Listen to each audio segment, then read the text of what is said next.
Hello guys, I'm Atira and welcome back to my channel. So today you're gonna learn how to do bar graph in Google Spreadsheet. Okay, first I want to compare student grades.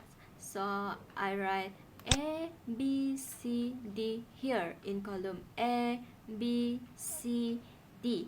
And then I write number of students that got A, B, C, D below the grades, okay? So if you want to convert this to bar graph, just find insert chart and click it. So wait for it because it's working. Okay, it will automatically convert your data to graph.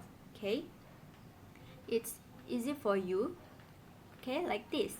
So it will look like this, but if you don't like it, you can change it in chart type. You can choose pie chart, you can choose this one, but I prefer this one.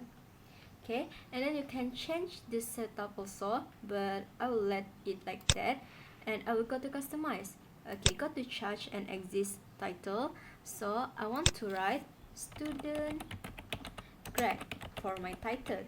Okay, it will automatically put there. So I will let the title font and also the font size just like that.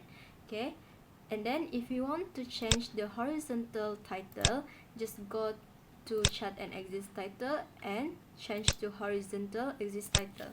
So I will write grades, okay, for x-axis, and just let it like that, font and font size, and change it to vertical. You want to change vertical axis title, so I write students because this is number of students.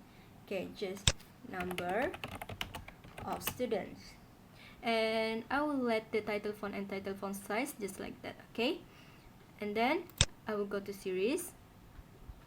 Then you can change the bar color, which is I prefer dusty pink, and then you can change the axis to right or left, but I prefer left since it's easy for me to read the graph.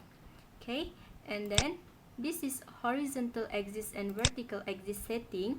If you want to change the font and the font size, you can change it here or you can change it here. It's the same.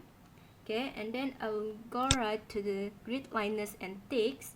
Okay, and then you can change this. If you don't like the grid, you can change it to minor. Okay, if you want both, you can select both. If you don't want either one, just unselect. But I prefer major grid liners so that it's easy for me to read this graph. Okay, and then my bar graph is done. Okay guys, thank you for watching. Bye.